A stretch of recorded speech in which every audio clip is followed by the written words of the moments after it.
pourquoi le monde est-il contre le président Félix? Pourquoi certains membres de l'opposition sont contre lui? Premièrement, Félix est dans la Constitution, c'est-à-dire il est dans son mandat.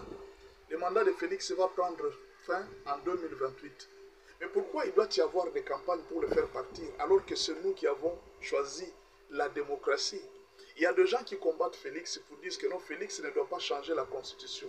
Mais eux-mêmes déjà commencent à violer la Constitution en voulant les faire partir. Il y a même une campagne qui vient de naître, campagne pour faire partir Félix Tshisekedi. Mais vous voulez qu'on respecte la démocratie, mais vous voulez vous-même violer la même Constitution. Vous êtes en train de reprocher à Félix de ne pas changer la Constitution, mais dans vos actes, en disant que nous voulons faire partir Félix, mais vous êtes vous-même en train de violer la Constitution parce qu'on ne fait pas partir un président tant que son mandat n'est pas terminé. Le mandat de Félix n'est pas terminé. Pourquoi vous voulez le faire partir?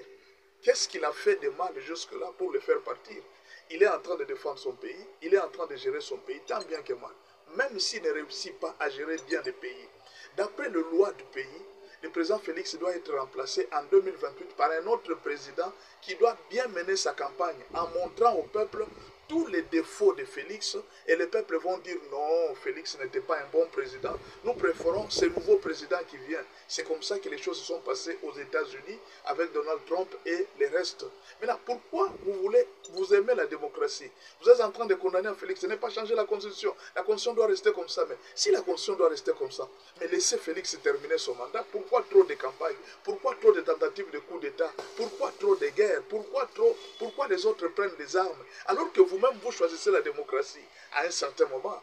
Le peuple n'est-il pas celui qui demande ce qu'il ne connaît pas? Félix doit partir, mais bien sûr, il doit partir, mais attendez 2028.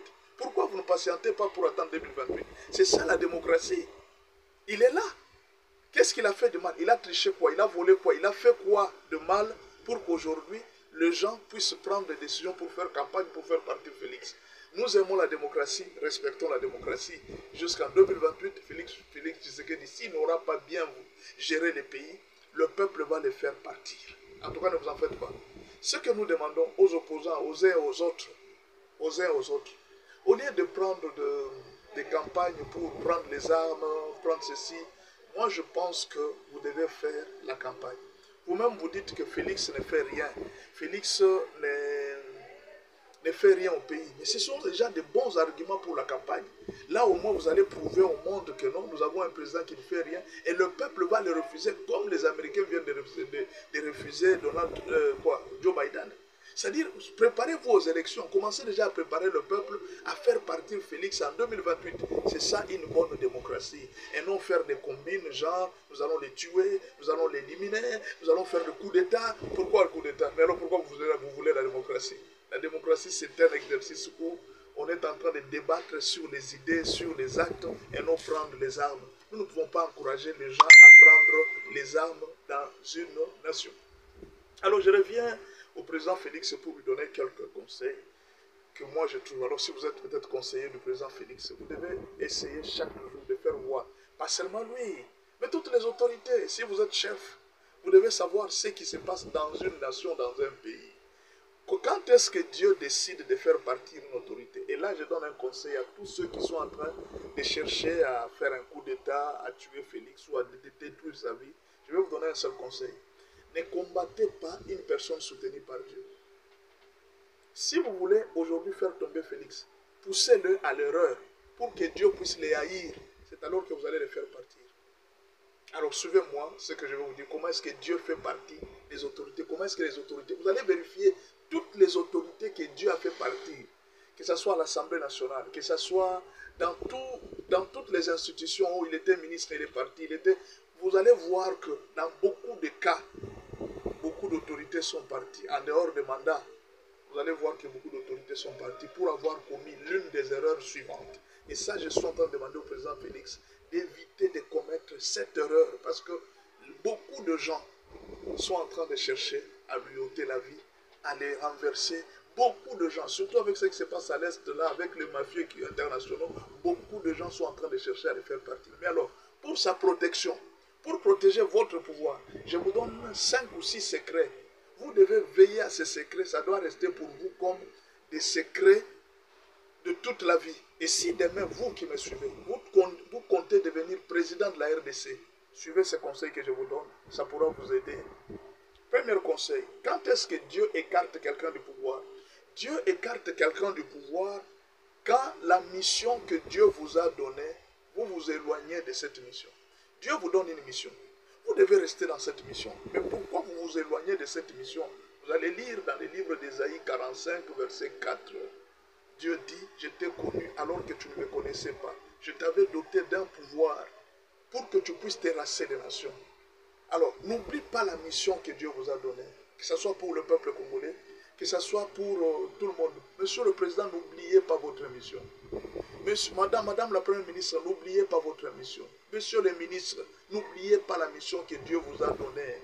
Les postes que vous occupez, il y a plusieurs personnes qui envient ces postes. Il y en a même qui vont dans des maisons de féticheurs pour vous remplacer seulement.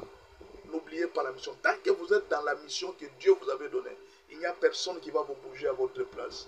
Deuxième chose qui fait que Dieu puisse écarter le roi de leur place, quand les accusations contre le chef dépassent les niveaux, quand les gens commencent à beaucoup pleurer dans le pays, Dieu va vous écarter, que vous le vouliez ou non. Dieu va vous écarter. Vous allez lire l'histoire dans le livre de Genèse 18, versets 20 à 21. Dieu dit, les accusations que j'ai entendues venant de Sodome et de Gomorrhe, ils sont terribles. Les cris que j'ai entendus venant de la RDC sont terribles. Je vais descendre moi-même pour vérifier s'il en est ainsi.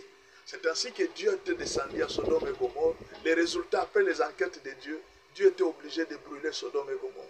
Quand Dieu va faire les enquêtes sur vous, vous êtes ministre, vous êtes chef de l'Assemblée nationale, chef du Sénat, le jour où Dieu va faire des enquêtes sur vous, quand les travailleurs pleurent, quand la population pleure, chacun selon sa responsabilité, les jours où Dieu va faire des enquêtes sur vous et qu'on va trouver que réellement vous êtes dedans, Dieu va vous faire partir et vous allez perdre votre pouvoir.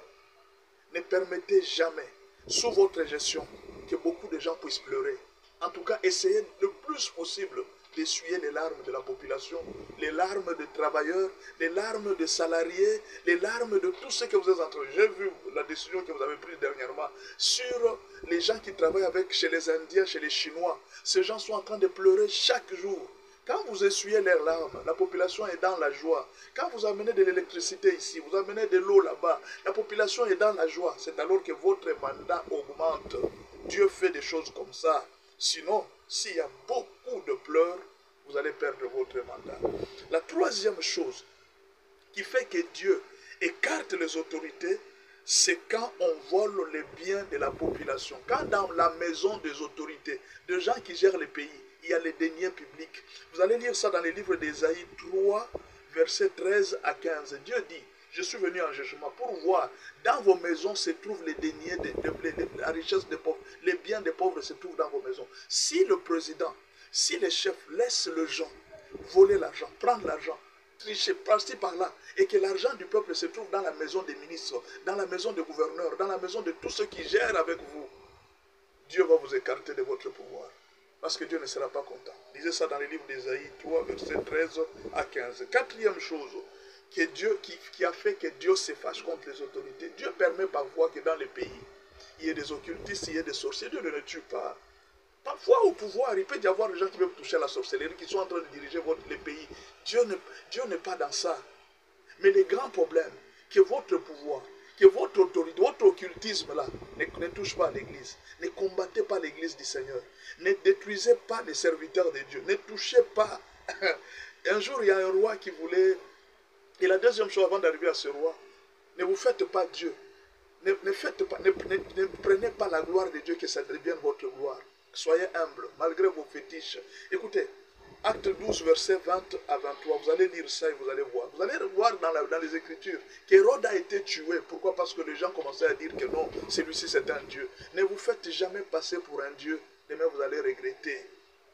Les diables, il sait que Dieu existe, il tremble. Si les diables tremblent, et toi qui es occultiste, tu ne vas pas trembler devant Dieu. Tu vas te mettre à combattre l'église, tu vas les regretter. Ne les faites jamais. Ne combattez jamais l'église. Ne combattez jamais les serviteurs de Dieu. Et la dernière chose, c'est l'immoralité. Lévitique 18, versets 27 à 30. Quand vous laissez l'immoralité dans les pays, Dieu va vous